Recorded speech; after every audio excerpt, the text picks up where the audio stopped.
Bueno, muy buenos días. Hoy estamos en nuestro encuentro del Coloquio Central de Danza. En esta ocasión vamos a conversar sobre el movimiento como práctica psicoterapéutica artística. Nos acompaña María Elena Restrepo Espinosa.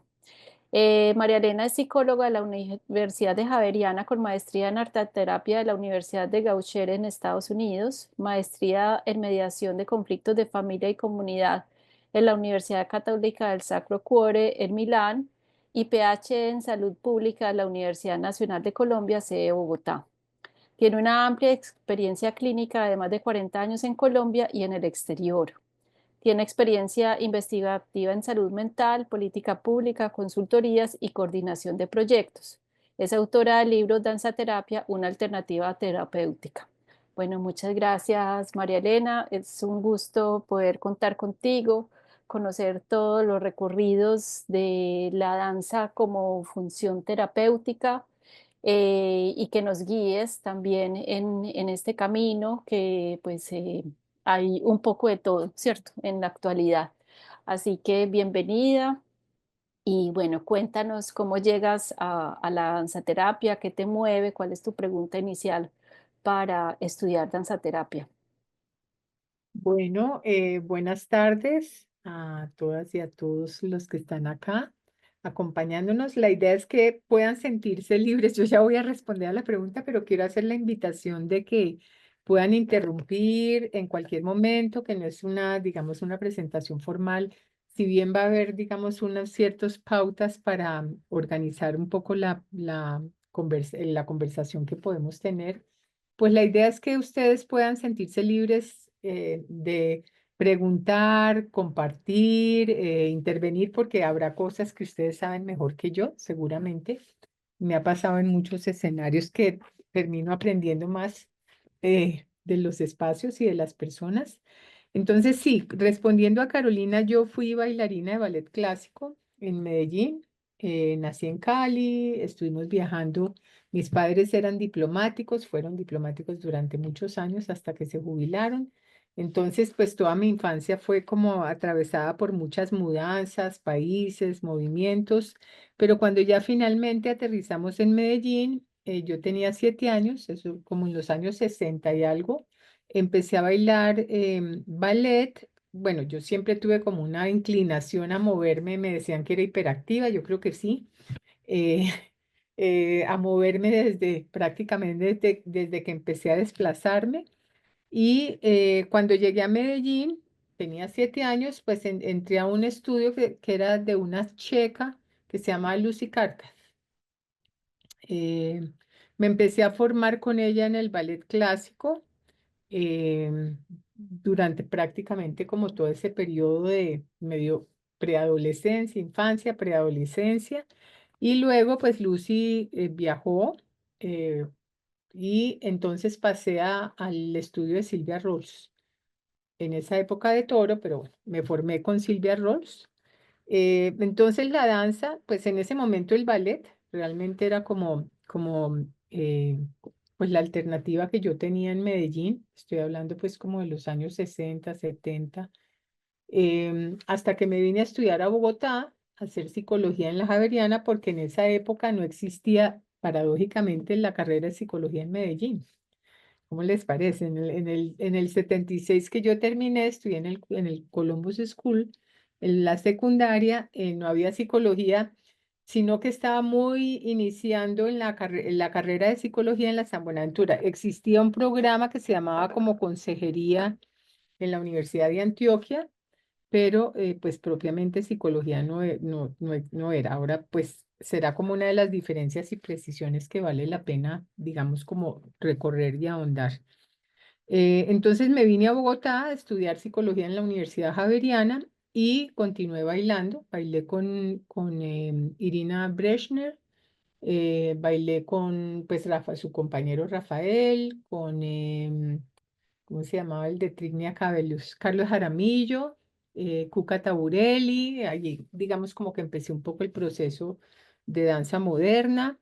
Y pues siempre, digamos, como que la danza a mí me convocaba. Lo que pasa es que en mi época, y esa es una fortuna que tienen ustedes, que sí tuvo mi hermana menor, que a lo mejor conocen, Ana Cecilia Restrepo, pues la danza no era una carrera. Entonces mi papá me decía, siga bailando, que eso es muy importante, ser culto en la vida, pero pues tiene que estudiar una carrera. Esa fue la respuesta de mi papá cuando yo dije, no, yo me quiero dedicar a la danza, entonces, pues no, eso no era una carrera. Entonces, pues como les venía diciendo, estudié psicología en la Javeriana, pero paralelamente, pues siempre estuve, digamos, bailando. Y cuando terminé la carrera, pues mi familia había migrado a Estados Unidos, otra vez por pues mis padres por sus eh, trabajos. Y entonces, pues yo tenía que buscar un programa de formación posgradual que estuviera cerca a Washington, D.C., que era donde vivía, pues, mi familia. Y encontré este programa de Goucher College en Baltimore, en el área norte de Baltimore, que ya no existe, tristemente, pero en esa época había solamente en toda la costa este para hacer una formación posgradual, es decir, un máster en arte terapia, que había de muchas formas, no solamente de movimiento. Había 8 acreditados en Estados Unidos. Y pues encontré este en Baltimore, que fue el que más me llamó la atención. Entonces, pues cursé el másters. Estuve trabajando en la costa este por varios años con distintas poblaciones en el ámbito, digamos, em, en el ámbito social, en el ámbito médico, en el ámbito hospitalario, con distintos, digamos, grupos de poblaciones.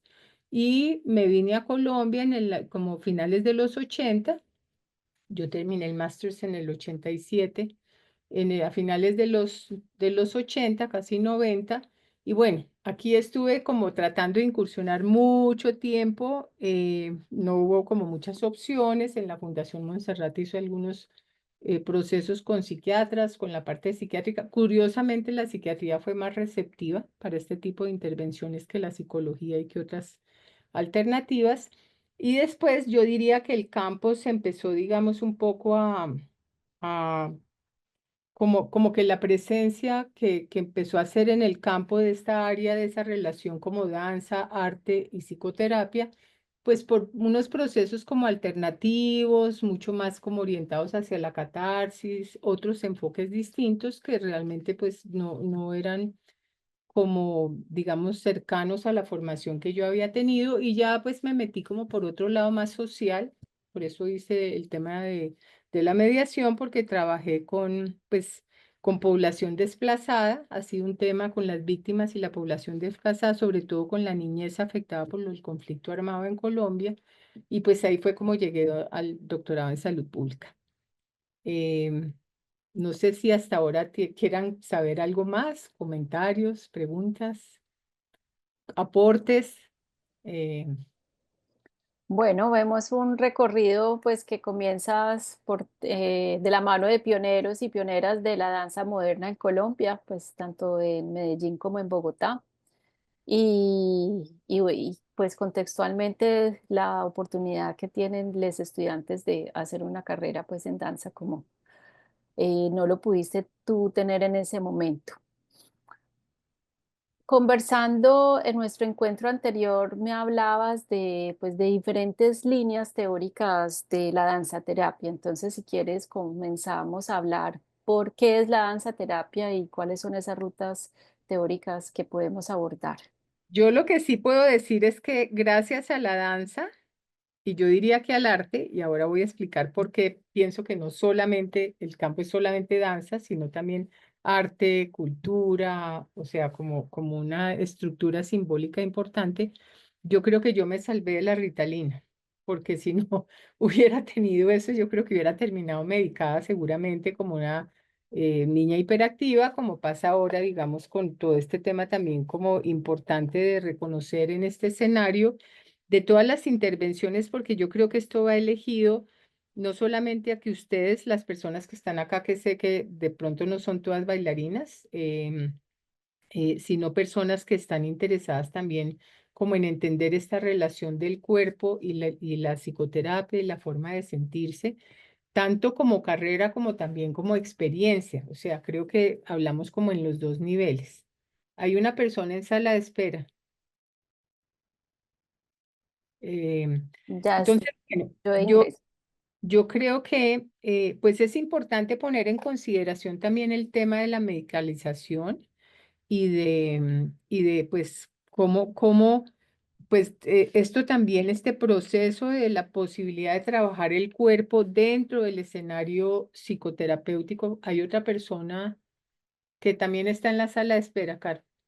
No sé Sí, si yo estás. les voy dando ingreso, Ah, no te ok, listo. preocupes. Si quieres, podemos pasar a la siguiente diapositiva.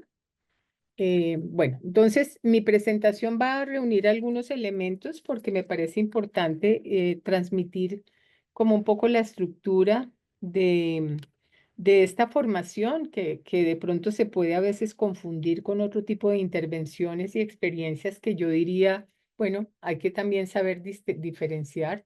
Entonces, un poco, a mí me gusta mucho y les digo que esto es una práctica que yo aprendí a hacer en el doctorado que me ha servido mucho en la vida. Y les voy a decir por qué, que es hacer una genealogía, es decir, irse como hasta los orígenes un poco de las apariciones de las escuelas, los fenómenos, las cosas, porque el mundo no viene creado como naturalmente. Entonces, pues yo creo que cuando tú estás viendo que hay otra persona, Caro. Sí, no te Ah, preocupes, yo las bueno. voy dando Entonces ya no me ingreso. hago cargo de los que están No, esperando para ser no, admitidos. Bueno, no, no. entonces, pues yo creo que esta es una práctica muy importante que yo aprendí, digamos, como formación profesional, y es como cierta rigurosidad de preguntarse en qué momento, cuándo y cómo surgen las cosas, qué hace que surjan, porque eso no viene, o sea, nosotros cuando hablamos de este estilo de problemáticas de escuelas, de movimientos, de experiencias, no estamos hablando de una ciencia fáctica natural como la física, y eso que la física también creo que ha sido replanteada, sino que son procesos humanos, históricos, sociales, culturales, que en determinado momento emergen, pero que vienen un poco canalizados por una cantidad de situaciones previas. Entonces, pues a mí me parece importante trazar un poco ese origen de la relación entre el movimiento, el arte, la danza y la psicoterapia. Son cuatro cosas distintas, por eso quizás ahora van a ver un poco de complejidad, pero es porque no son lo mismo. El movimiento, como digamos, como lo vamos a ver, como el tema de la expresión, el arte como ya digamos, una disciplina eh, diferente, la danza como, digamos, otra expresión específica de esa disciplina, y la psicoterapia como un campo de intervención, conocimiento y acción, no están juntas naturalmente. Eso es, digamos, digamos, un primer mensaje que quiero dejar claro. Yo me formé en la costa este de Estados Unidos, como les dije, entonces me cuesta trabajo hablar con propiedad de lo que pasó en Cuba, lo que pasó en la Argentina, lo que pasó en otros escenarios. Si bien he tenido, digamos,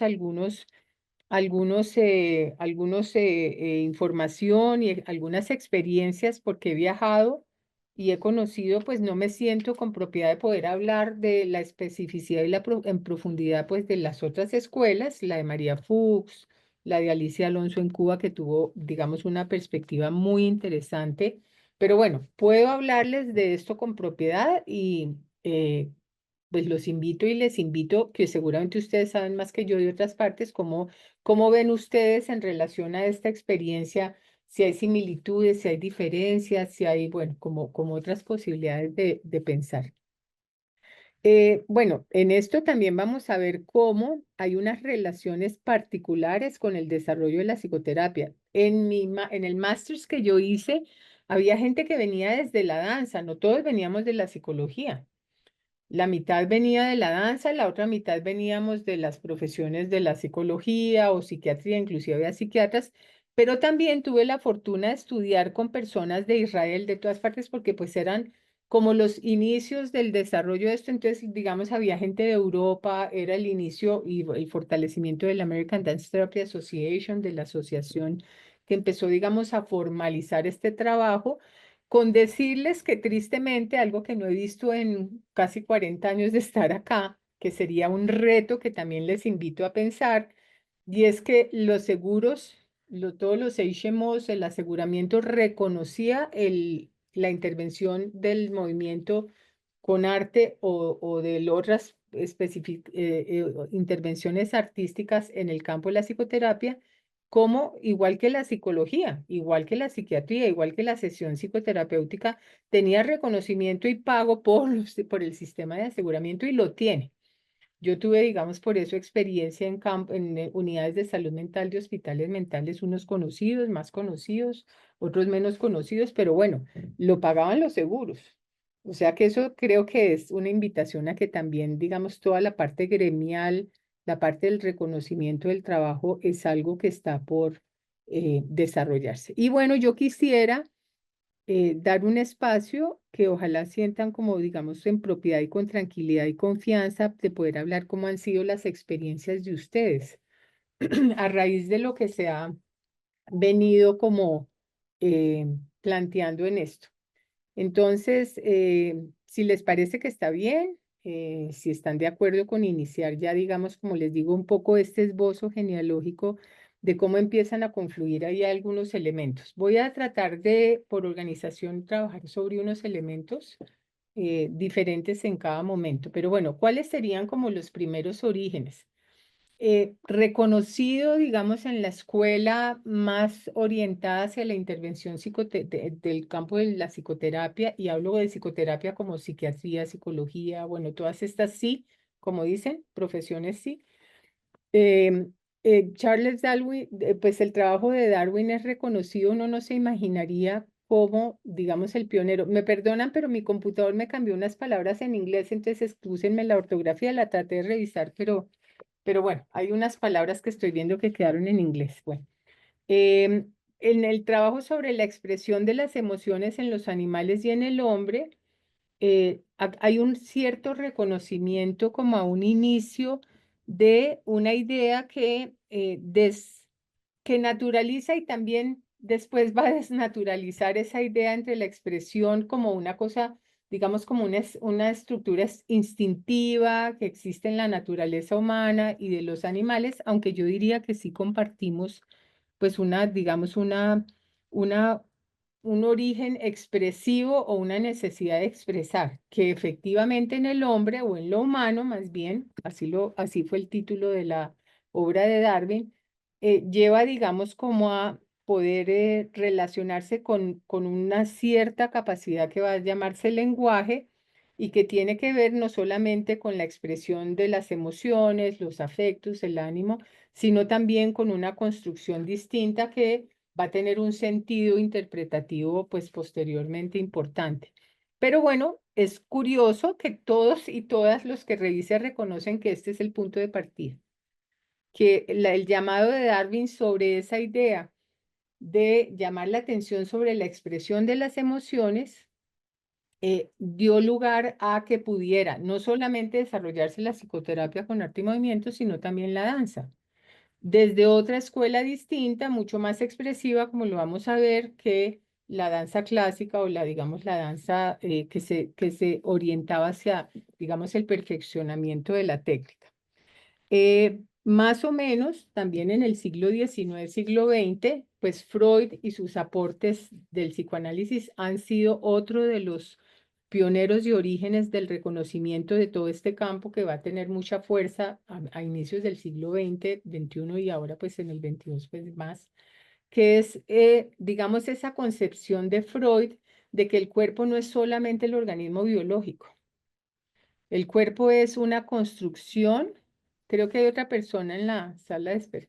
El cuerpo es una construcción que se forma a través de la interacción del mundo con con lo psíquico y que está atravesado por una cantidad de elementos que van a dar significados y que le van a dar, digamos, cierto movimiento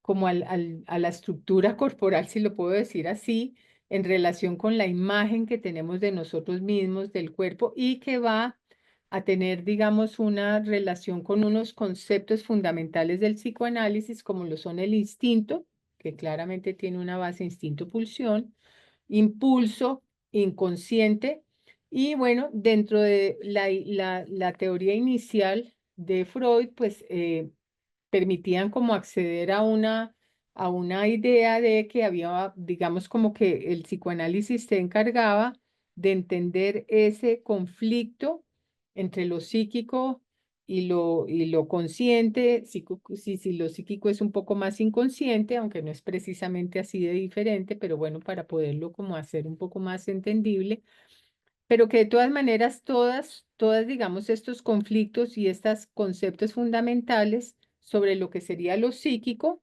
incluyen y se originan, yo diría, en el cuerpo, en la experiencia corporal. Inclusive cuando ustedes miran la teoría psicoanalítica, Freud habló de, o digamos, todo este desarrollo del oral, lo anal, lo fálico, siempre pensando, digamos, en la relación con el cuerpo. Bueno, no es casual que Freud fuera patólogo, ¿no? Inicialmente fue patólogo y luego pues empezó a trabajar como el campo de lo simbólico con la palabra y la intervención terapéutica, no física como hacen los médicos sobre el organismo, y por eso el organismo que está relacionado con esa biología, esa idea de la biología, pues rompe con la idea del psicoanálisis donde el cuerpo es una construcción, donde la biología es casi que, digamos, un inicio y puede ser a veces un accidente, como por ejemplo en el género, la sexualidad, que es un concepto fundamental en el psicoanálisis, pero que pues tiene que ver también con otras, digamos, dinámicas importantes. Y dentro de esto va a haber dos personas, después vamos a ver otra que va a tener mucha, bueno, tres personas diría yo, que van a tener mucha influencia en el desarrollo de la costa este, de todo este campo de la psicoterapia con arte y movimiento, que van a ser Wilhelm Reich, que todos, digamos, como que se originaron en la formación freudiana. Con Freud inclusive trabajaron, pero después por distintas razones se distanciaron. Reich, Adler y Jung. O sea, Wilhelm Reich, Adler y Carl Gustav Jung van a formarse inicialmente todos juntos en el trabajo psicoanalítico con Freud en Viena y después pues van a recorrer unos caminos diferentes. ¿Cuál fue como la importancia reconocida por, digamos, diferentes enfoques teóricos, autores y actores digamos, pioneros de este campo, como del desarrollo de este campo, por lo menos en la costa este y oeste de Estados Unidos? Es que como que el cuerpo empieza a tener un lugar en el campo psicoterapéutico. Eso no existía. Eso no existía eh, previo, digamos, al siglo, finales del siglo XIX, principios del siglo XX, porque como que yo creo que la palabra, si es que, digamos, se puede tomar así, la palabra y lo verbal era como la forma o el vehículo inclusive en el que, pues, el psicoanálisis freudiano se ha establecido. Entonces, pues aquí vuelve Wilhelm Reich y retoma la idea de Darwin, tratando de darle un lugar en el cuerpo a toda esta parte también emocional. Y él desarrolla una obra muy interesante que se llama El análisis del carácter, que inclusive contribuyó a que la hija de Freud, Anna Freud, desarrollara a partir de su trabajo con eso que él va a llamar armaduras, ¿sí? Armaduras corporales, desarrollara un trabajo muy conocido que se llama El yo y los mecanismos de defensa. En ese campo de la, digamos, armadura corporal, donde como que se concentra la expresión de ciertos conflictos psíquicos, digamos, emocionales profundamente internos, si lo podemos decir así, también surgen otras, digamos, distintas escuelas como la bioenergética, la terapia gestáltica, que va a tener que ver, digamos, con otra como con otra idea de iniciar un campo, ¿no? Pensar en el campo ya no solamente como el individuo en relaciones a su cuerpo, psique y digamos un poco su conflicto, sino que la terapia gestal va a empezar a permitir un trabajo de campo, se desarrolla inicialmente en Alemania y va a tener que ver con unos elementos de la psicoterapia con arte y movimiento. Y una cosa que se llama la terapia primal, que yo realmente no tengo ninguna autoridad para hablar, pero pues que lo encontré como entre los desarrollos, un poco las ramificaciones que van teniendo estos orígenes. Em, ¿Qué empieza a pasar? Que ya no solamente es el tema expresivo, sino que también hay un reconocimiento de que, bueno, no todo el lenguaje es verbal, que también hay una necesidad expresiva, pero lo que hace Reich es conectar con lo que va a ser importante para la psicología, que es el tema de la personalidad. En el campo de la psicología y del psicoanálisis, la personalidad tiene que ver como con una conceptualización que le va a dar una cierta estructura de diferente forma, porque no todos los autores van a trabajar igual, a eso que vamos a llamar pues como el objeto de la psicología, o sea, ya sea la psique, la personalidad, el carácter, ¿no? Pero bueno, aquí vamos evolucionando, digamos, hacia una estructura un poco más compleja, más desarrollada, que empieza a conectar no solamente lo expresivo y la necesidad de expresar con una estructura, digamos, que va a determinar como digamos, el humano desde, digamos, ámbitos importantes para todo este campo de los sí. ¿Podemos seguir, Caro, por favor?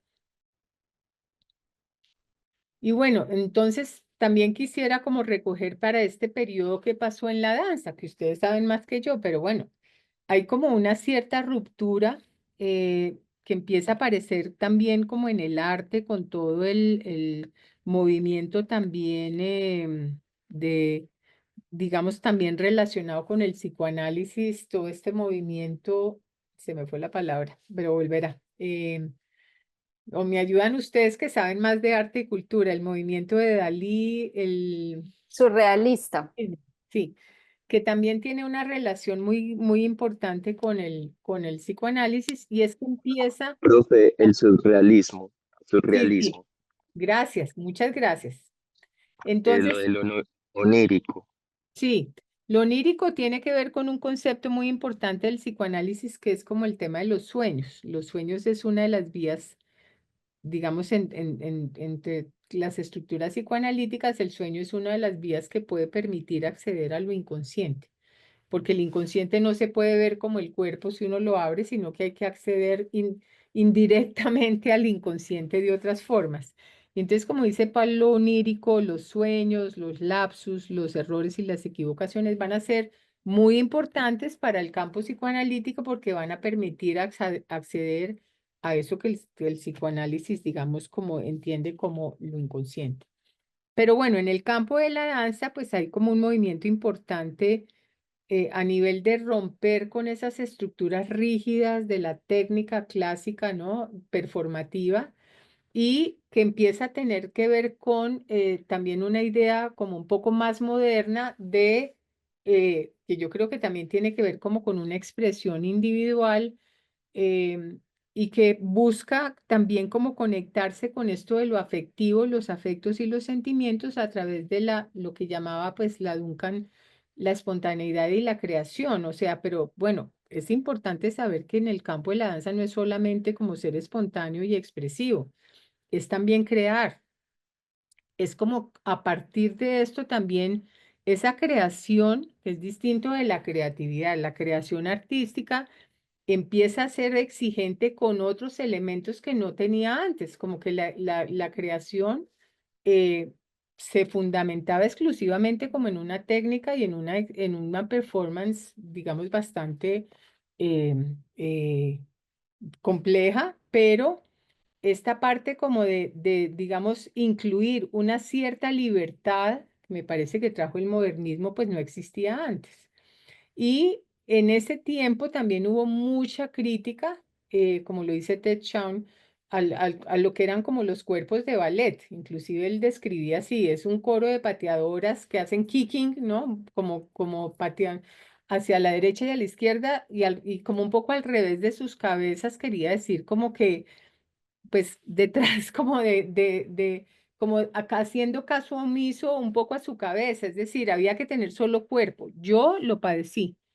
Yo me acuerdo de profesores de danza, que no voy a decir el nombre, entre todas las cosas que les puedo decir que los recuerdos que tengo en el cuerpo y en la mente de la experiencia de haberme formado como bailarina, que a mí me decían, por ejemplo, usted tiene ciertas habilidades, pero no tiene el cuerpo para ser bailarina profesional, pero digamos como que es expresiva, o es decir, a uno siempre le daban como una retroalimentación interesante, pero en últimas lo que primaba era como que uno tuviera el cuerpo para ser bailarín, ¿no? Y eso es bien interesante para que ustedes lo piensen y que sé que ojalá se esté revaluando y lo hayan revaluado, estoy seguramente confiada en que ha sido así, pero bueno, o sea, como que uno dependía de la naturaleza, si se puede decir así, para poder ser o no, digamos, bailarín o bailarina.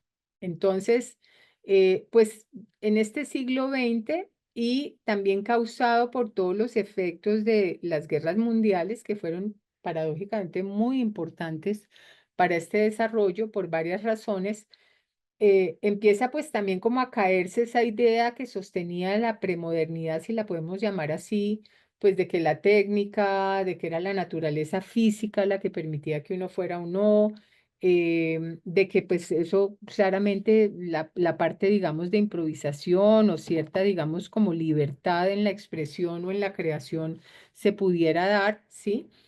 Y pues creo que hubo una conflusión de muchas como personas, actores y movimientos que fueron muy interesantes, que empezaron como a darle un lugar distinto a esto como del individuo, a lo individual, que empieza a surgir con fuerza también en esta época, al tema de los significados. Creo que también como que no es casual que todo el tema de la lingüística y el significado empiece, digamos, a tener un sentido, pero también, pues, el tema como de lo humano como una pregunta. Inclusive estaba viendo que algunos de estos grandes coreógrafos de esa época y bailarines que van a ser profesores y pioneros de las pioneras de este campo en Estados Unidos, que tuvieron que emigrar, pues, por el nazismo y por las guerras, empezaron a decir que no era solamente un tema de expresar, de conectarse con un significado individual,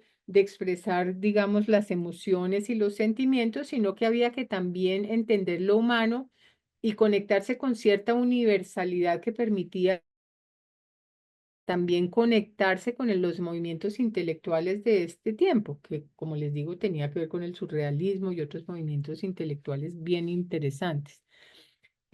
Un francés que fue profesor de muchas de estas personas que van a llegar a Estados Unidos, François Descartes, perdió su voz, era cantante de ópera y perdió la voz por el problema de la postura. Eso también le pasó no a Feldenkrais, sino a Alexander. Alexander desarrolló una técnica porque era Alexander, después un australiano posterior, también perdió la voz por la mala postura. Y entonces eso les implicó desarrollar todo un trabajo corporal de autoconciencia entre dos elementos que van a ser muy importantes, la postura y el gesto. Esos van a ser como los, digamos, como los elementos sobre los cuales se va a empezar a construir muchas de las estructuras analíticas ya del campo específico de la psicoterapia con arte y movimiento, como lo vamos a ver con Laban, con Bartenieff y con otros que ya estructuraron, digamos, a nivel inclusive de darle una capacidad de notación a los trabajos coreográficos y los trabajos que se desarrollaban a nivel del campo de la danza y y del movimiento. Pero fíjense que esto no surgió, entiendo que aquí hay varias personas que también les interesa la danza folclórica, esto nunca surgió desarticulado de la parte antropológica. También hubo otro de los pioneros que se reconocen en todo el campo, digamos, de la psicoterapia con arte y movimiento, fue Sir James George Fraser, que escribió ¿cómo se dirá el Golden Bough en español? Ahorita, si alguien me ayuda a buscar algo dorado, que La fue muy, rama dorada, esa, la rana dorada, que rama, fue, ¿ah? la rama dorada, sí. La rama dorada, que fue muy famosa y que entonces ayudó a que eso también fuera integrado en todo el campo de la danza, porque entonces apareció otro elemento más que se va a llamar cultura. Y la danza, o muchos de los danzantes, o muchos de los pioneros que estaban buscando otras formas distintas, como le digo, de lo performativo clásico técnico, empezaron a buscar en este campo de las danzas rituales inspiraciones importantes.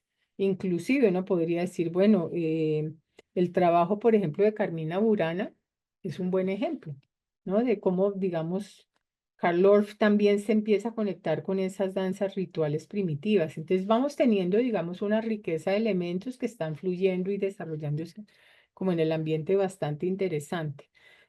Ruth Saint Denis también es reconocida, digamos, alumna de ellos, de François Descartes, y también en contacto en Europa con el trabajo de Fraser. Empieza a buscar, digamos, en el campo oriental Otros, digamos, prácticas, aquí, digamos que en los textos lo llaman costumbres, pero a mí me gusta más práctica, ya que Carolina escogió ese término, a mí me gusta mucho para pues entender cómo esas prácticas que empiezan a hacer, digamos, a desarrollar otros patrones en el cuerpo que se había, yo creo que acostumbrado, como nos pasa a los que hacemos cualquier práctica, no estoy hablando solamente de la danza, como que uno acostumbra el cuerpo a unas estructuras. Pero resulta que cuando explora otras, aparecen otras cosas nuevas, otras imágenes, otras percepciones, otros afectos, otros sentimientos. Y esa descentración es bien interesante en este momento porque a través de esa mirada de Saint-Denis a lo oriental, no solamente a la cultura occidental, empezó a encontrar, digamos, otras cosas que van a ayudar. Yo no sé, yo no podría decir que es yoga, no lo encontré como en los, digamos, en los textos que revisé, pero yo practico yoga actualmente también y hace mucho tiempo y yo creo que hay una cierta profundidad en la percepción que seguramente va a añadir elementos para algo que se va a llamar después el movimiento profundo dentro de las escuelas y ramificaciones que va a tener esto posteriormente, pues en Estados Unidos. Si quieren, no sé si hasta ahora hay preguntas, comentarios, quieren, no sé, intervenir. ¿Alguien quiere intervenir? Bueno, entonces, sigamos.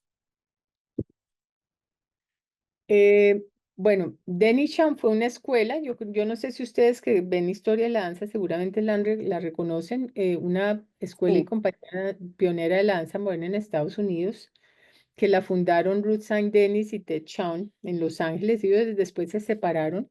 Pero ellos empezaron a practicar lo que llamaron un enfoque ecléctico, que integraba la danza clásica con la danza étnica y con otros métodos contemporáneos. Inclusive Ruth Sandenis empezó a hablar de musicovisualización, decía que era como oír la música y hacer una sinfonía visual de movimientos. Y aquí va a introducir con eso un elemento que después se va a captar por algunas de las personas que han desarrollado el campo del movimiento y la danza dentro de la psicoterapia, que va a ser la imaginación. Después se va a volver eso imaginación activa, que yo creo que ustedes, los que están en el campo de la danza, pues lo pueden reconocer, pero no solamente los que están en el campo de la danza, esto en cualquier persona que haya practicado algún tipo de proceso terapéutico con otros métodos u otros, qué sé yo, recursos diferentes a lo verbal, al encuadre verbal, pues han practicado seguramente. Todo el tema de la imaginación es cómo se va conectando lo imaginario con el cuerpo y me parece que ahí se produce algo que va a ser un principio fundamental en las intervenciones, que es siempre estar integrando. Siempre se busca la integración entre lo verbal y lo corporal, la integración entre lo imaginario, lo simbólico y lo corporal, la integración entre el gesto y la postura. Eso va a ser, digamos, algo que atraviesa como eje las diferentes enfoques digamos, diversas perspectivas que van cada uno recorriendo en este campo.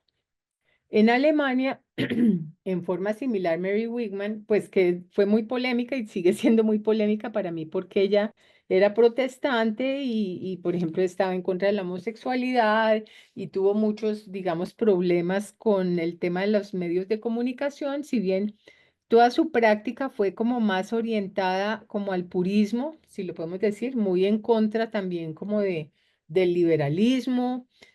Pero bueno, Mary Wigman fue muy importante para estas personas que participaron dentro de sus espacios: Mary Whitehouse, Francisca Boas Spenak, Trudy Scoop, Elizabeth Paul, Bartenier y pues Winter Russell, entre otras. Todas ellas, pues que en general migraron a, a Estados Unidos posterior a la Primera y la Segunda Guerra Mundial y que empezaron como, digamos, a unirse alrededor de esto que tenía sus orígenes en el trabajo de la Duncan, que era eso que llamaban movimiento auténtico, eso que llaman authentic movement, que era distinto a lo performativo, si bien se daba en los escenarios, pero bueno, tenía que ver como con una cierta conexión en el proceso expresivo con eso que llamaban lo emocional, lo instintivo, pero decían, pero no excluye una cuidadosa planificación intelectual. Y a mí me parece esto muy importante. Este texto es uno de los pioneros de la danza moderna que yo les recomendaría revisar, el de John Martin. Pero porque esto no era solamente catártico, no era solamente como que conectemos esto y expresemos, como que siempre, por lo menos en este escenario, estuvo, digamos, siempre visible la presencia y la exigencia de hacer un proceso o de creación o de cierta, digamos, comprensión universal que se conecte como con la cultura artística e intelectual o, por ejemplo, con esto, o sea, no era solamente como expresar ahí, sacar cosas, sino que había que, en cierta forma, volver eso, si lo podemos decir así, una coreografía o como decía la otra, una sinfonía. Eso requiere hacer algo con eso, no era solamente quedarse como con lo experiencial. Eso me parece que hace una diferencia importante con lo que pasa ahora a veces, ¿no? Que es como que es suficiente a veces quedarse con la cosa experimentar y solamente tener la experiencia. Pero bueno, yo creo que aquí sostenía algo distinto, que a mi juicio es muy importante, que llamaría lo simbólico, cuando esto se tiene que volver un proceso de creación, no creativo, porque bueno, creatividad también tiene que ver con esto de solo expresar o hacer catarsis, sino de hacer creación, de conectarse con preguntas universales de la cultura y de la historia, o y vuelvo y digo, siempre había como una relación importante con lo que podríamos llamar el movimiento intelectual. Em, si quieres, seguimos. Entonces, digamos que una de las personas y el trabajo bueno, el trabajo de Laban, Rudolf Laban, que era pues maestro, coreógrafo, filósofo y teórico, ¿no? No era bailarín exclusivamente, permitió que todos estos, muchos de ellos sus alumnos o alumnos de sus alumnos, eh, le dieran cuerpo y estructura a todo eso que un poco surgía, ¿no? Porque Laban hizo, siendo matemático, desarrolló todo un sistema de notación y registro del movimiento. Eso es fundamental, porque si uno trabaja en el campo de la psicoterapia con seriedad, uno tiene que hacer un proceso de registro del cuerpo, del proceso de expresión, todo el tema del movimiento. Pues generalmente la notación es el análisis de la van, pero pues supongo que existen otros, pero les quiero decir que eso tiene, digamos, una rigurosidad y una exigencia que también es importante tener clara cuando uno se expone a las intervenciones de ciertas personas. Inclusive porque eso permite, no solamente como ustedes seguramente lo han experimentado cuando hacen coreografía o cuando hacen estudios folclóricos o culturales, porque todo el trabajo de la van también dio pie, inclusive en el Smithsonian, que es el museo, hay un museo, digamos, antropológico donde se registran muchos de los desarrollos folclóricos en la anotación de la van en el Museo del Smithsonian en Washington, ¿no? Así como hay la escultura y como hay no sé qué, pues también hay todo un recorrido histórico, cultural, antropológico a través de las producciones, digamos, artísticas, folclóricas de los diferentes lugares y en los diferentes tiempos. Es decir, esto fue como yo diría que como el elemento que permitió que esto se pudiera no solamente formalizar, darle más forma, digamos, a este proceso, sino que permitió un lenguaje común, que no importaba si uno estaba en Rusia, en Alemania, en Estados Unidos, el análisis de la banda del movimiento permite que desde cualquier, casi que cultura, lenguaje y momento, esto pueda ser, digamos, un lenguaje común, como la notación musical. Uno puede leer una partitura pues que escribió Mozart o que escribió Brahms, ¿no? Y pues en el siglo XXI o XXII puede hacerlo, ¿no? Como que porque ese lenguaje permite también una comunicación que va enriqueciendo, digamos, un tema importante y una posibilidad importante. Y paradójicamente, bueno, interesante, en forma interesante, más que paradójicamente, pues Laván no solamente pensaba como en el tiempo y el espacio, ¿sí? Que es como lo que usualmente se piensa exclusivamente en la proxémica y en muchos de los estudios, digamos, folclóricos y culturales, sino que le introdujo algo que le va a dar lugar a poder, digamos, analizar mucho más profunda y estructuralmente el tema de lo emocional y la expresión que va a ser el peso y el flujo. Y eso va a ser fundamental para el trabajo psicoterapéutico con el movimiento, la danza y el cuerpo. El flujo tiene que ver con, eh, el flujo tiene que ver con, con, digamos, muchas de las situaciones como que diríamos afectivas, es decir, un flujo entrecortado, digamos, o un flujo fluido, valga la redundancia, va a dar cuenta de estados emocionales importantes. Y el peso va a tener que ver con algo que después se ha desarrollado mucho más clínicamente, que tiene que ver con lo activo y lo pasivo, el uso pasivo y activo del cuerpo, que va a tener mucha relación con problemas psicológicos y eh, alguien se está, bueno, creo que es Claudia Valencia que se está despidiendo, pero le mando un abrazo. Es una compañera del doctorado del Valle. Entonces, como que lo que quiero es que ustedes vayan viendo que esto tiene, digamos, una cierta formalización, no formalidad, sino formalización, que permite darle estructura a este proceso, que permite dirigir los procesos psicoterapéuticos orientados hacia una cura terapéutica, independiente si uno escoge lo psicoanalítico o lo, qué sé yo, los otros enfoques, pero bueno, tiene una estructura de la que uno debe registrar y dar cuenta del proceso, que permite, digamos, ir entendiendo los procesos que se van dando en ese encuadre del trabajo, digamos, psicoterapéutico con el cuerpo y el movimiento. Y con estos cuatro elementos uno puede dar cuenta de actitudes, energías, estados internos, estilos de personalidad a través, digamos, de cómo se expresan en el cuerpo y no solamente en el cuerpo individual, sino en el cuerpo grupal, que ese va a ser otro elemento que el análisis de Laban, que se llama, y la escuela del Laban Movement Analysis, Laban, análisis de movimiento de Laban, que ya existe como formación titulada en varios, creo que solamente como en 4 sitios del mundo, pero bueno, existe uno se puede titular y volverse experto o experta en análisis de movimiento. Pues digamos que eso ya tiene que ver con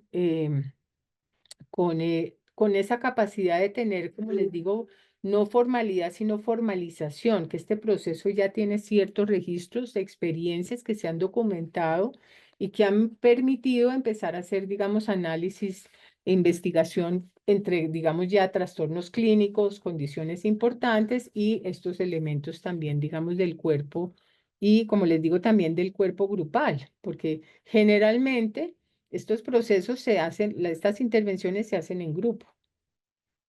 Se hacen individuales, pero yo diría que poco, y en la mayor parte de los escenarios se trabaja en forma grupal. Entonces también se registran, digamos, un poco los movimientos grupales con relación a otros elementos que después voy a compartir. Em, ¿Podemos seguir? Entonces, bueno, aquí ya había recorrido un poco lo de Freud, Reich, Alfred Adler, que también, digamos, digamos, otro de los migrantes a Estados Unidos que desarrolló una escuela, también, digamos, una corriente importante de la psicología individual, se dedicó a trabajar eso que él llamó el carácter, como dentro del carácter, unos ciertos procesos que llamó como complejo de inferioridad y superioridad y que tenían que ver con una cierta relación del individuo con su infancia, su propia historia y con los sentimientos, digamos, sociales. Sociales no hablo de sociedad, sino como de la relación con el otro. Esto fue, digamos, muy adoptado por, creo que fue Lilian Espenac, que lo desarrolló mucho con chicos con minusvalía cognitiva y entonces tuvo, digamos, un gran auge, sobre todo en California y en la costa oeste, para trabajar mucho una escuela que tiene mucha fuerza, a quien le interese, yo creo que, digamos, este tema de trabajar con sobre todo poblaciones con discapacidad pues tiene como una estructura importante y que trabaja pues un poco ese tema de las aspiraciones del individuo, sobre todo, como les digo, en personas y sobre todo chicos con situaciones de discapacidad. Y el otro fue Jung, con el que se formaron algunas personas, sobre todo de Colorado y de la costa oeste, también California, que trabaja lo que él llama el movimiento profundo, auténtico, pero en profundidad, y que se basa, digamos, como en llegar como a los orígenes del inconsciente colectivo, es decir, ese inconsciente que digamos, termina uniendo a la gente como desde temas como muy primarios y muy originarios, y que trabaja pues todo eso que digamos se llama como un poco oculto, que se llama la sombra, la persona, el concepto de persona, que es esa como fachada que se muestra pero que no es la real. Y bueno, que es bien interesante. Yo tomé algunos, algunos workshops, talleres con personas muy expeditas en esto, allá en la formación, que fueron bien sorprendentes. Después, si a alguien le interesa, pues les puedo contar un poco la experiencia, fueron bien sorprendentes, salieron como unas situaciones que nunca me imaginé, pero que mayormente, digamos, esta escuela se ha desarrollado en la parte de Colorado. Es decir, los programas en la parte de Colorado son los que más, yo diría que se vinculan a este tipo de intervención y enfoque. ¿Seguimos? Yo creo que ya casi voy dando como, no sé hasta ahora cómo van, mucha información, mucha, ¿no? Bueno, voy a ir como No, súper bien. vamos cerrando acá entonces un poco con todo esto que he abierto. Pues como cosas, creo que antes, claro, eso, ¿qué encontramos como, digamos, puntos en común? Todos provienen del campo de la danza moderna. Todos los que iniciaron la psicoterapia con arte y movimiento provienen es del campo de la danza moderna, que implicó esa ruptura, pues, que fue también no solamente un tema de expresión artística, sino un movimiento social, político e intelectual de la época, y eso es importante saberlo porque finalmente eso se conectó con toda, o digamos, una postura que le dio riqueza y con la que tuvo también, digamos, capacidad de potenciarse. Aquí están un poco esas conexiones. Wigman estudió con Laban, Lilian Spenak estudió, digamos, también con Adler, además de pues todo el trabajo que hizo en Europa.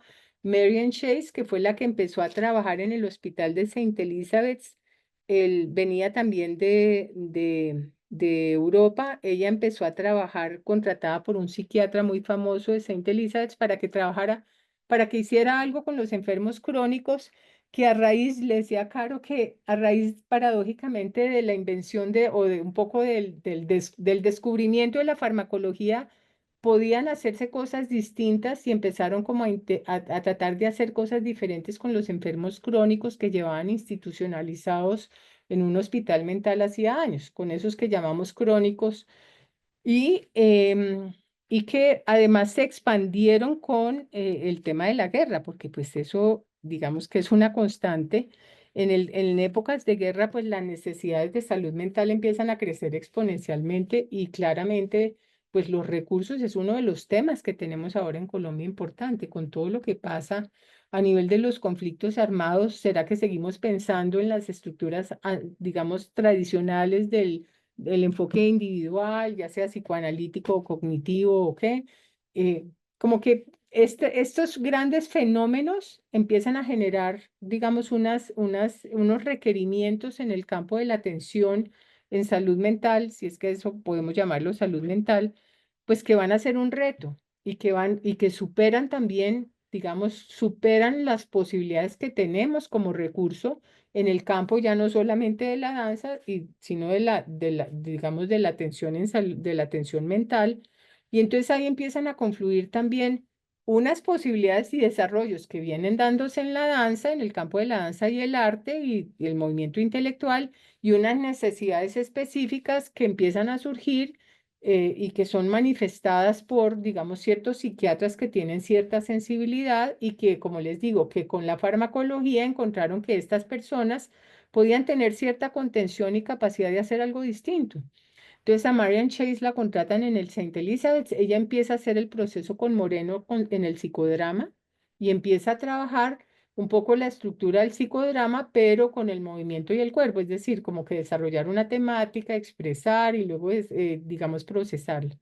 Y Trudy Scoop, que era suiza, también empieza, digamos, a trabajar pacientes esquizofrénicos, pero más como desde un enfoque, yo diría que más junguiano, y Mary Whitehouse es esta que les cuento que es un poco paradójica, porque fue, digamos, como importante en términos de como cierta posición un poco conservadora contra el liberalismo inglés, pero bueno, que digamos que en el campo de la danza es reconocida porque dentro de su purismo, paradójicamente desarrolló mucho más y con mucha más rigurosidad lo que se va a hacer llamado el movimiento auténtico, que se los dejo como pregunta. ¿Ustedes qué creen que es eso del movimiento auténtico? ¿Es, digamos, moverse como uno se está sintiendo? O bueno, ese es un reto, digamos, bien importante y una pregunta como para ustedes que los convoca, les convoca, digamos, a las personas que están en el campo de la formación de la danza y el arte.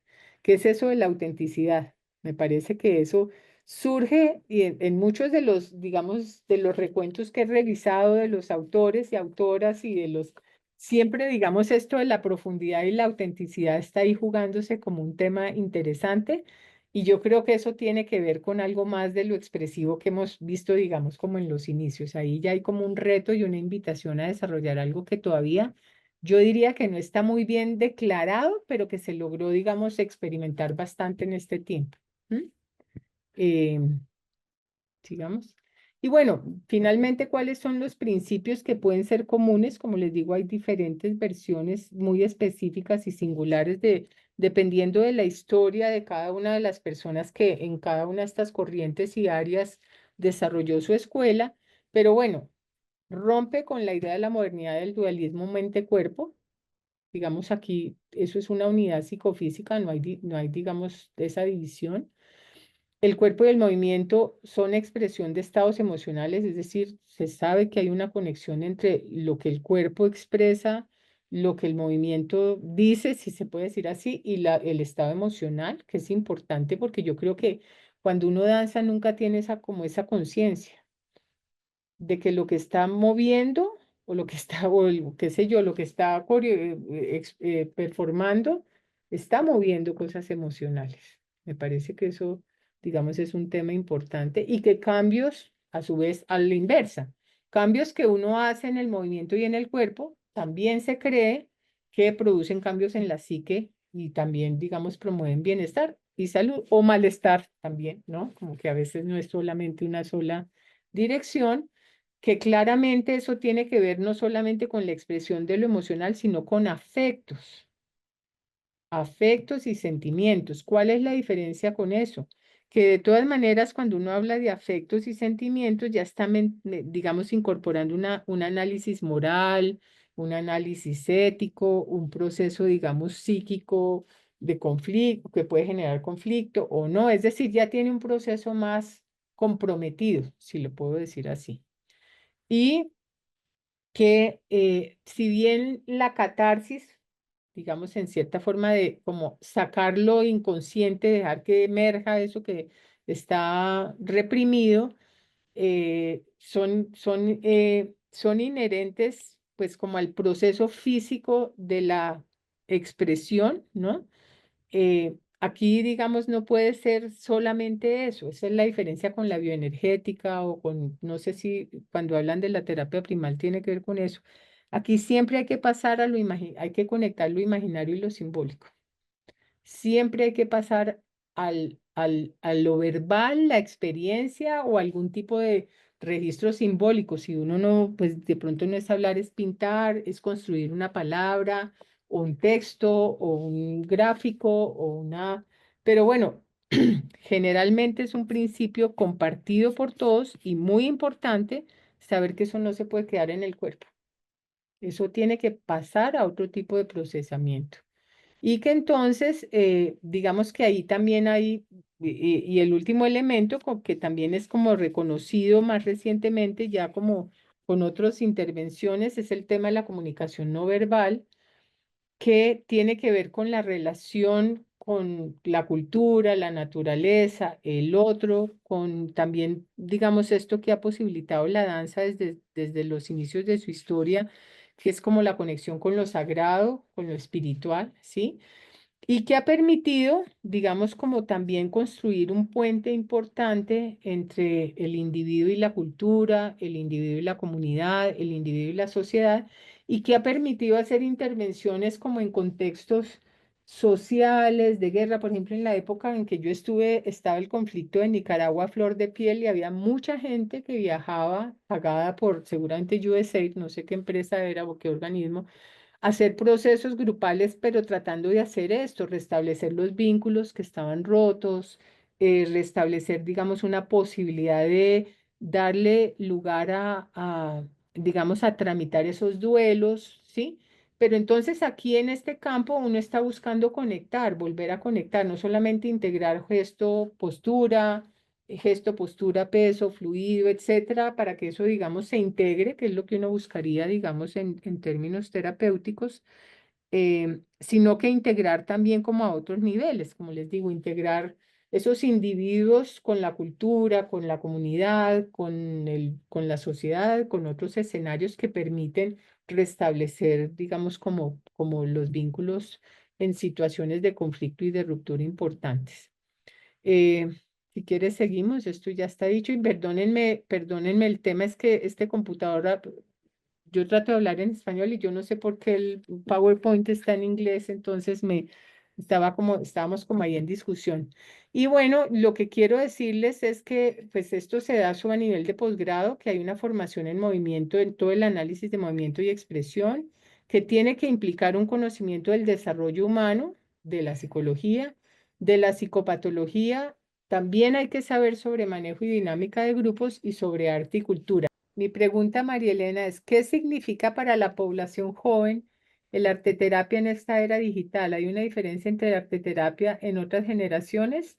Yo creo que sí, que es una pregunta, te la agradezco, Lorena, porque me parece que es parte del reto que tenemos. Estoy hablando, o sea, yo me formé en los 80, he seguido, digamos, como en el espacio clínico y social y de política pública, inclusive tratando de movilizar que haya otras alternativas como esta. Ojalá se forme mucha gente, diferentes reconocidas también dentro de, digamos, el escenario de la atención en salud y en la atención mental, porque yo creo que es fundamental e importante tener otros recursos. Nosotros tuvimos esa experiencia en Washington con niños víctimas de la guerra y aprovecho para decirles que no solamente, o sea, yo puedo hablar de movimiento y danza, pero nosotros éramos un equipo que buscó no patologizar ni medicalizar la experiencia de los niños migrantes del Salvador y solamente éramos personas formadas en formación posgradual porque allá no se puede ejercer ningún tipo de psicoterapia sino a nivel posgradual. Allá no se puede, Michu no se gradúa de psicólogo y no puede ejercer como terapeuta, a no ser que tenga, digamos, esto es importante, una supervisión y unas horas de práctica supervisada.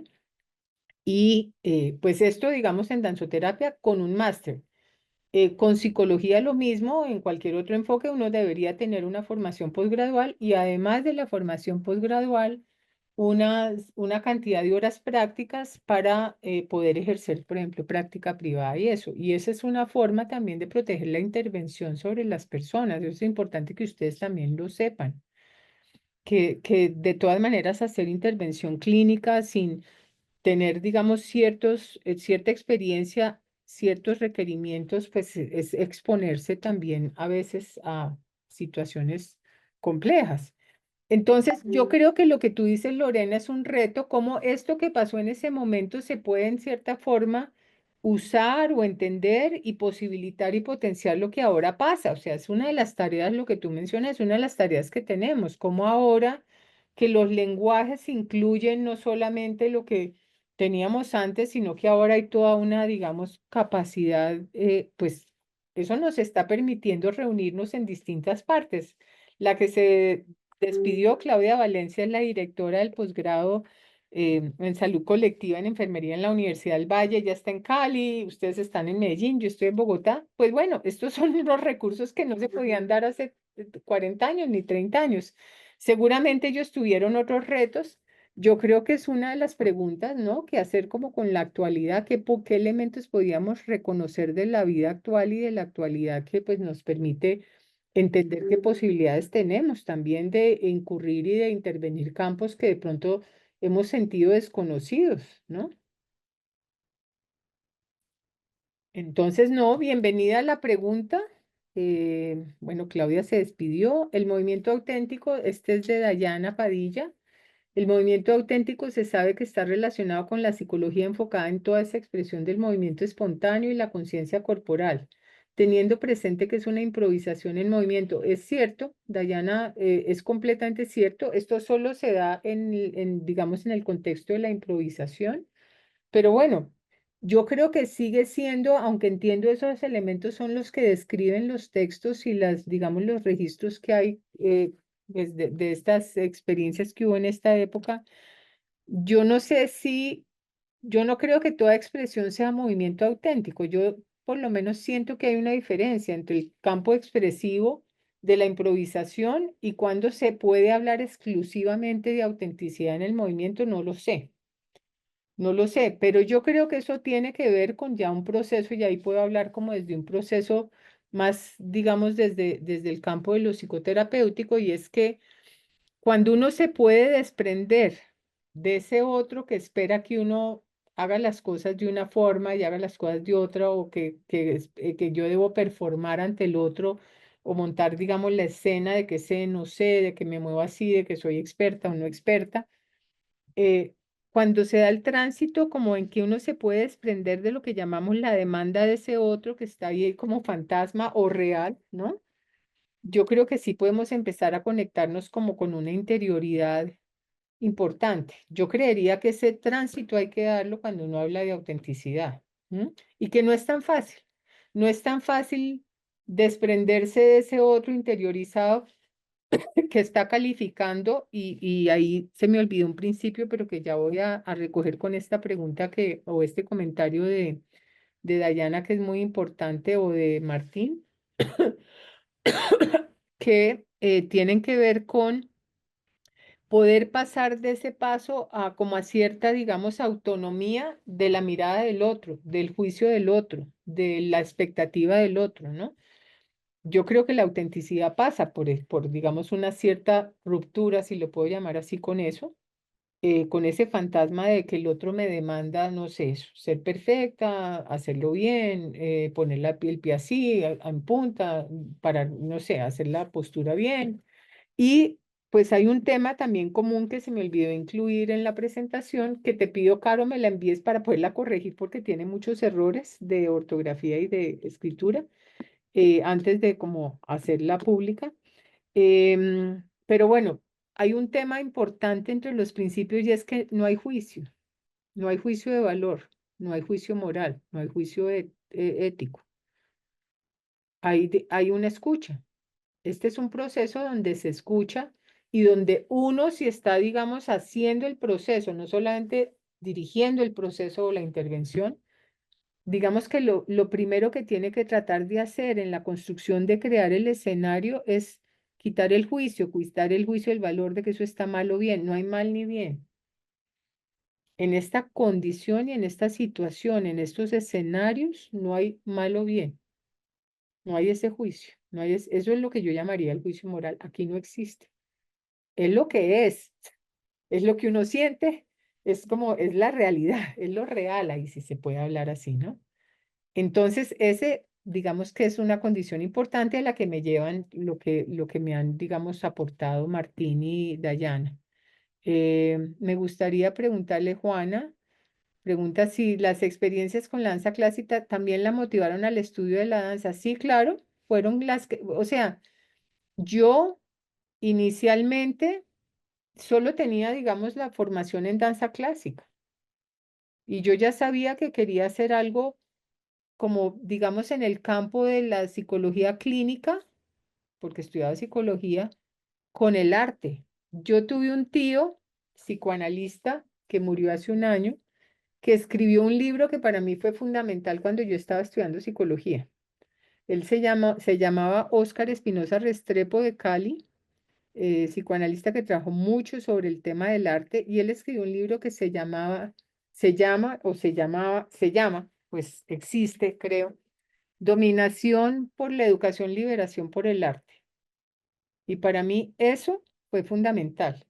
Y yo creo que es algo que explica un poco la distancia, con el perdón de Caro, yo también lo soy, de los educadores que buscan siempre, eh, yo diría que uno como educador muchas veces busca reeducar y no encauzar, digamos, como una pregunta o una creación o un recorrido original, sino que muchas veces uno está ahí como tratando de hacer algo que quiere encauzar, pero que yo llamaría como reeducación, inclusive muchas veces en el campo físico, reeducación psicomotriz, reeducación, no, como reeducación en el lenguaje, en cómo se para uno, cómo debe decir, cómo debe pensar.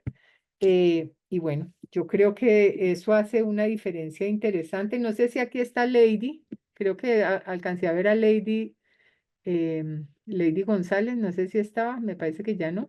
Pero bueno, Lady es una profesora, una compañera del lado como de ya el, como las ciencias sociales, ni siquiera es psicóloga, pero a mí me parece que ella ha logrado como abrir un espacio en lo pedagógico que termina siendo una novedad. Yo eso lo aprendí de Foucault, de un filósofo que a mí me ha servido mucho. De él fue que aprendí también el tema de la genealogía, Michel Foucault. Y Michel Foucault decía, si uno repite un poco pues lo que ya está dicho, hecho o encontrado, no hay novedad, no hay algo nuevo, no hay posibilidad de que haya algo nuevo, como que hay o que cambiar la perspectiva o que, digamos, como que la educación debería ser una exploración de la novedad, de lo que puede ser nuevo. Yo creo que esa invitación de pensar ahora en la era actual con los recursos que tenemos virtuales o no virtuales o las redes o lo que sea así, por ejemplo, como yo creo que esos son elementos importantes para un movimiento social y cultural y político, para encauzar, digamos, búsquedas, exploraciones, ¿no? Para crear vínculos, ¿no? Como también tiene todos sus efectos, digamos, complicados, ¿no? eh, que claramente cada vez somos más sedentarios, que cada vez tenemos menos, digamos, como eh, yo diría que incorporado el cuerpo distinto de esto que estamos haciendo aquí sentados en muchos escenarios. Bueno, creo que la vida ahora es distinta y eso también implica unos retos para pensar cosas de forma diferente. No sé si hay como más comentarios, preguntas. Sí, Valentina Zuleta levantó la mano. Adelante, Vale. Hola, muchas gracias. María Elena, mucho gusto. Yo tengo una pregunta sobre tu liderazgo o dirección en los procesos que has llevado, ya sea grupales o sesiones individuales, pues ya nos comentarás por cuál te has orientado más.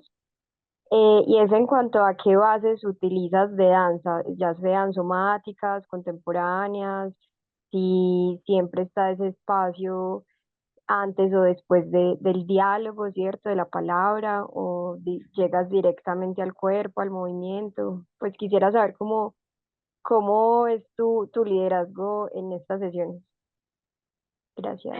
Valentina, gracias. Bueno, aquí yo el liderazgo lo asumo como en el campo del emprendimiento y yo me distancio mucho de esa palabra y de ese enfoque. Lo voy a decir como abiertamente. Yo hablo de dirección. Tú diriges un grupo, tú diriges un proceso de cura y de digamos, de terapia. Yo no sé, Caro, si podemos quitar la presentación como para poderle ver como si los que quieran poner la cámara, por lo menos vemos personas y no nombres solamente, pero bueno, bienvenidos y bienvenidas los que quieran, no es una obligación, pero me gusta como ver un poco los rostros. Yo creo que el liderazgo es una cosa distinta, que funciona a nivel organizacional, a nivel empresarial, pero aquí hablamos de un proceso de dirección, como cuando tú diriges una orquesta, diriges una obra, diriges digamos, un proceso de creación, en el proceso, digamos, de terapéutico se llama la dirección de la cura, la dirección del proceso de mejoría o bienestar que puede tener la persona, ¿sí?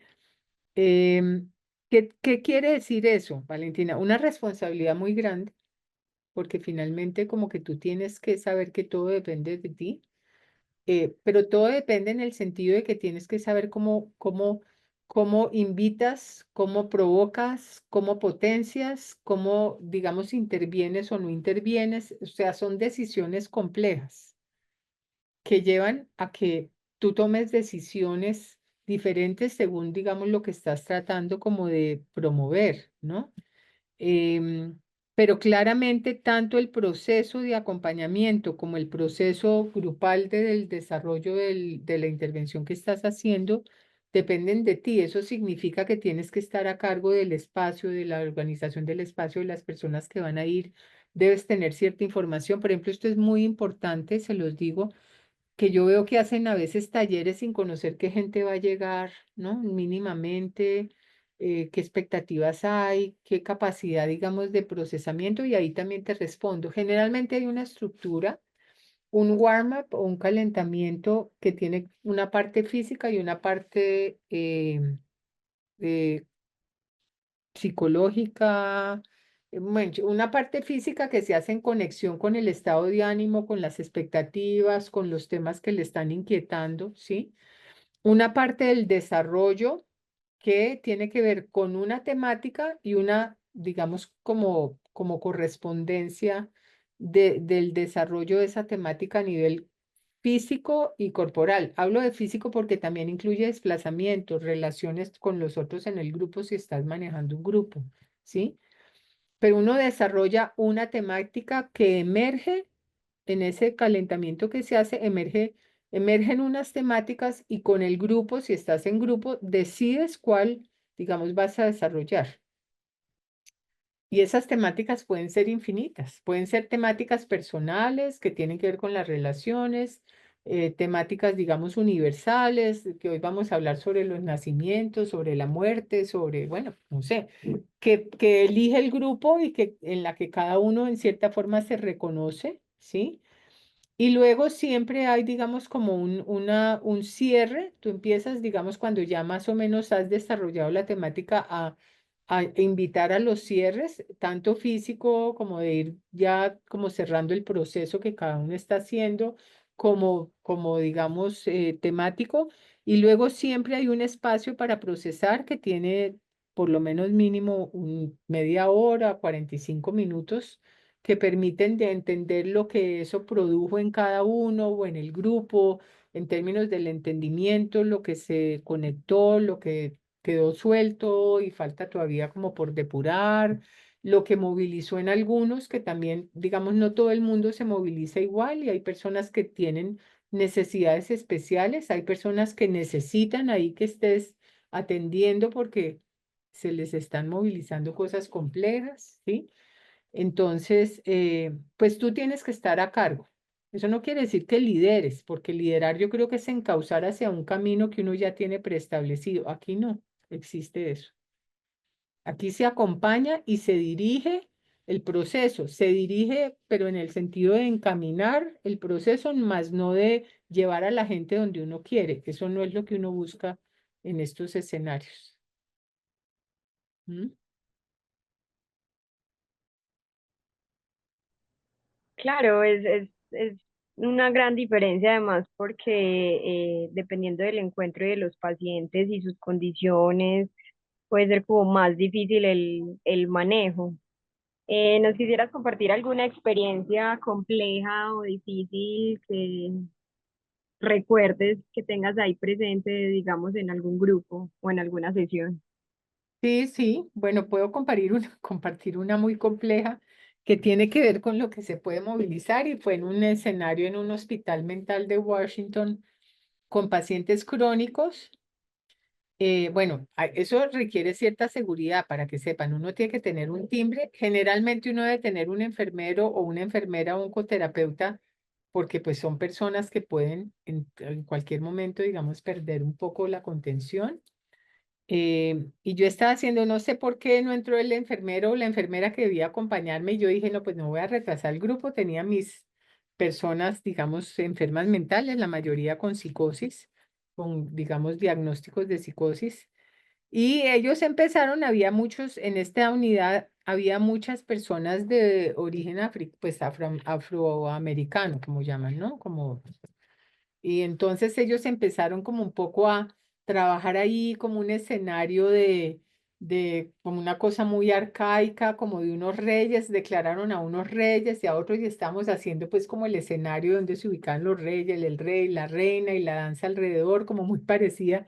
Ellos escogen también la música generalmente, no uno les da, no les da todas las opciones, les da tres opciones porque si no pues se va toda la sesión de escogiendo qué música van a decidir, o sea, tomar decisiones para un grupo así no es tan fácil. Entonces uno da de una, son decisiones, por ejemplo, Valentina, que uno tiene que tener previas. Yo no le puedo dar 10 opciones porque se va todas las 2 horas decidiendo qué música se pone, pero sí les doy 2 o 3 opciones. Entonces, estábamos ahí y resulta que una se paró, una persona que tenía un problema muy complejo, que además de ser, de tener psicosis, tenía un problema epiléptico y bueno, no sé qué le movilizó, estábamos ahí en el proceso, digamos. Eh, yo siempre pendiente del timbre rojo porque pues uno no sabe en qué momento lo necesita por fortuna, pero de pronto se paró esta chica como con una historia también personal terrible, o sea, ella era hija de una relación incestuosa entre un cuadro muy complejo. Yo ya había leído pues digamos como la historia de cada uno de los pacientes que iban al grupo, eso era digamos una información, eso era un paso obligado, uno no se va para un grupo sin saber cuál es la historia clínica que tienen o sí, cuál es como un poco la orientación del psiquiatra tratante que siempre le da a uno como las indicaciones de que hacia dónde o qué es lo riesgoso con ellos o sí. Y de pronto se paró y me agarró del cuello. Y yo en la mitad del grupo sola, con estos haciendo pues uno de príncipe, con ellos tenían unas props, unos elementos que podían pues como hacer ahí un medio drama, entonces unos le habían puesto al rey y la reina, y otros se habían puesto, nosotros teníamos unos parachutes que se usan mucho como unos paracaídas para trabajar en grupo cuando no hay vínculo, ¿no? Se usan mucho en danzoterapia para fortalecer el vínculo, o unas bandas, ¿no? Y entonces, pues esos estaban ahí vestidos con los paracaídas y las cosas y los otros bailando alrededor y de pronto yo estaba como cercana al equipo de sonido y me cogió el cuello. Y yo dije, no, pues aquí fue, no solamente me va a matar, sino, pues va, mejor dicho, el grupo queda completa y el timbre quedaba como allá en el otro extremo. Y de pronto no me van a creer, yo no sé, yo creo que yo la traté de contenerla sin reaccionar, pues como que uno tiene que aprender a reaccionar, pues como que es importante en la supervisión que uno también entienda sus reacciones antes de trabajar. Yo siempre tenía supervisión, entonces digamos que uno desarrolla mucha introspección sobre las reacciones de uno también. No solamente lo que la gente le pasa, sino cómo reacciona uno frente a eso.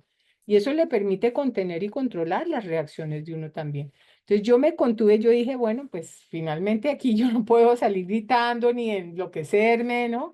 Sino que como que le fui diciendo que tranquila, que si quería decirme algo, y de pronto se paró el más psicótico de todos y la fue cogiendo de los brazos y bueno, yo no sé cómo fue él el que hizo el proceso terapéutico y me salvó.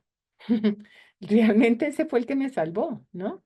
Claro, ya después con calma yo fui, toqué el timbre y dije que ya era una situación de emergencia, que era importante que como que atendiéramos que esta persona se había descompensado, que ahí, pues llegaron los de la enfermería y bueno, tuvimos que hacer como un cierre, pero bueno, si te puedo hablar de situaciones complejas, esa es una en la que me vi enfrentada, con 10 pacientes psicóticos en una unidad mental de enfermos crónicos institucionalizados.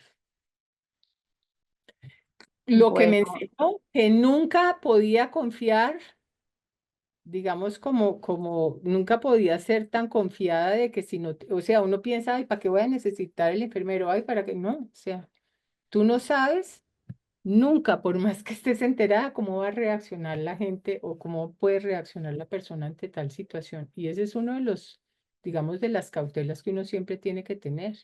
Inclusive, uno tiene que ser muy cauteloso en ir movilizando cosas en la gente y conteniendo.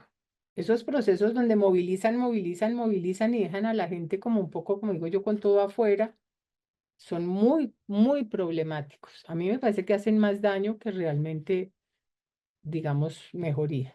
¿Mm? No sé si con eso te respondo.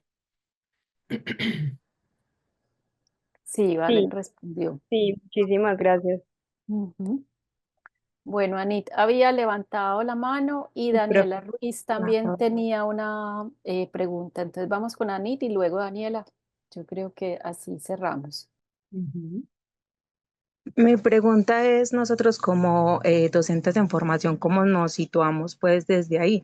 Muchas veces nos convocan para acompañar procesos de víctimas o también procesos de mujeres y yo siento que nosotros no tenemos esas herramientas de contención, como lo dices, o muchas veces se pueden quedar procesos abiertos y nosotros no somos terapeutas, somos pues docentes en formación o docentes. Entonces, la pregunta es, pues, uno desde dónde se sitúa y qué es lo que puede hacer sin empeorar las cosas, porque muchas veces el escenario se puede volver hasta mucho más crítico y contraproducente. Y lo otro es, pues, no sé si es solo una visión así amplia de del espectro, pero he llegado a algunos espacios de estos terapéuticos donde meten como que mucho el tema como de la espiritualidad y también, no sé, puede ser contraproducente, creería yo. Entonces, no sé si nos puedes dar como una visión amplia de esto y pues también aconsejarnos desde dónde situarnos y pues para que lo que hagamos no haga tanto daño, sino que sea bueno. Gracias. Gracias, Anit, por la pregunta.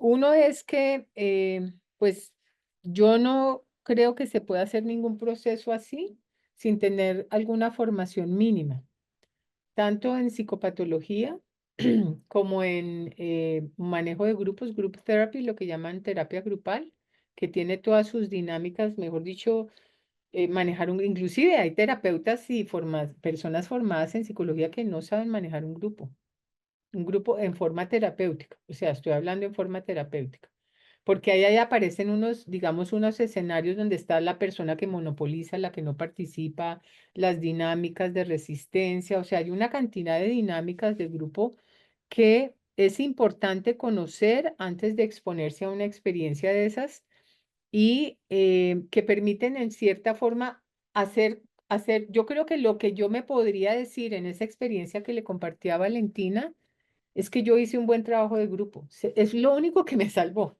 Si yo no hubiera hecho un buen trabajo de grupo, porque fue, digamos que fue pero fue el grupo el que me salvó. Si el grupo no hubiera, digamos, tenido, o sea, si el grupo no hubiera estado contenido, si el grupo no hubiera tenido, digamos, una cierta relación del uno con el otro, una cierta conciencia de que pues no éramos uno o dos o tres, sino 10 personas con una terapeuta, pero bueno, uno tiene que hacer un proceso de grupo donde hay vínculos, donde hay ciertas condiciones, por ejemplo, de privacidad que hay que garantizar. Eso es una de las condiciones del grupo.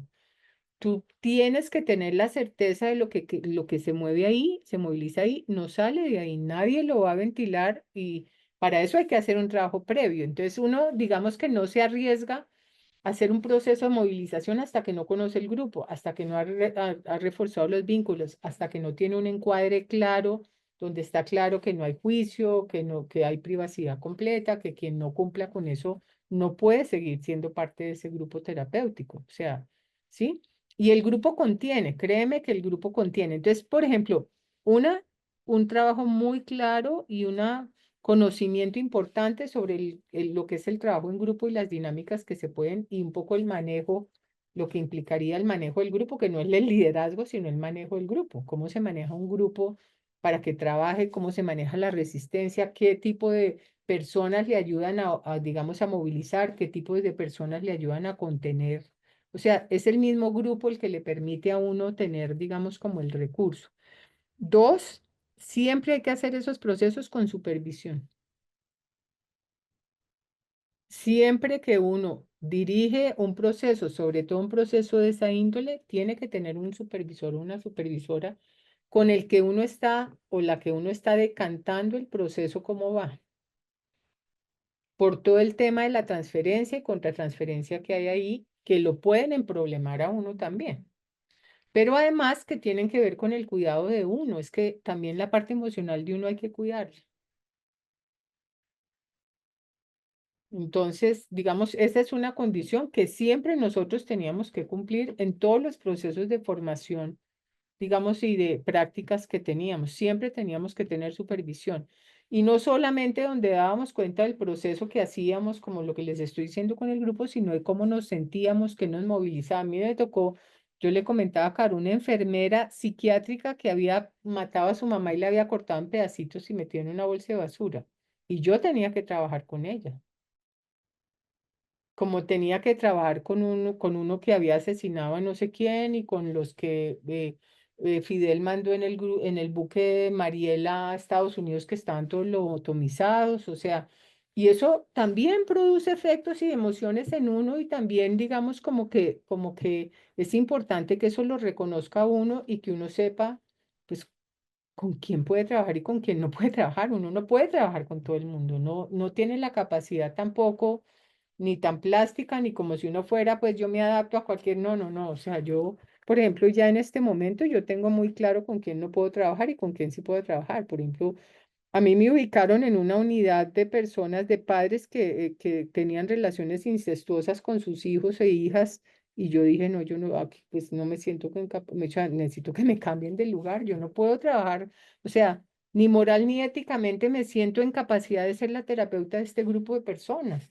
Y bueno, me costó hacer un proceso administrativo y eso, pero pues yo no podía trabajar con los con esos violadores, y no era un tema moral porque uno en ese escenario no está poniendo la moralidad de uno sabe ya cómo dejar eso de lado. Eso yo creo que sí, digamos, lo adquiere uno en el entrenamiento del no juicio ahí moral, pero yo realmente lo que pasa es que siento que son personas que no tienen como mucha posibilidad terapéutica de sanación. O sea, yo intenté y cuando yo lo sentía cada vez más argumentando porque era, inclusive uno me decía que nadie mejor que él para introducir a su hija en la sexualidad, pero argumentándolo pues como estamos hablando.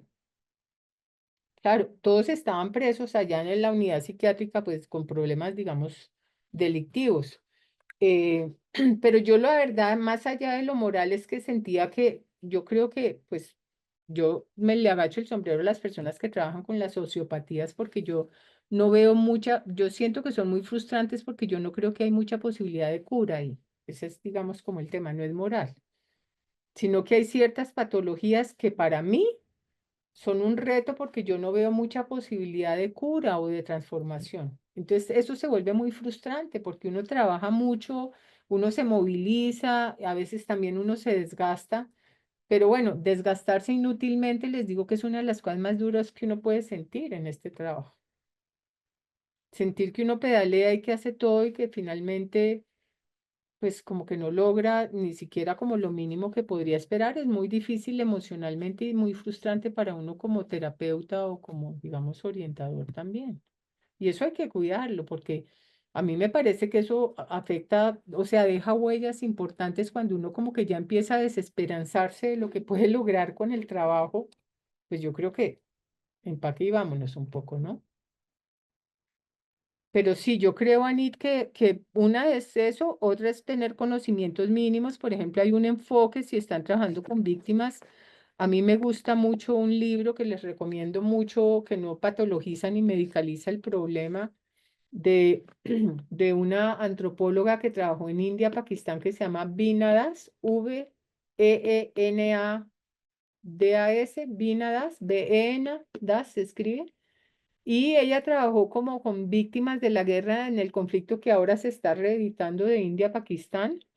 Y ella entiende como otras formas, por ejemplo, cómo darle espacio a los silencios que aparecen ahí, cómo darle, digamos, posibilidad de creación a esas marcas que deja O sea, yo creo que sí hay unas alternativas bien especiales desde estas posibilidades que tienen ustedes con el arte y con, pero claramente con otros conocimientos importantes, con supervisión. Yo creo que es fundamental tener supervisión y siempre exigirla.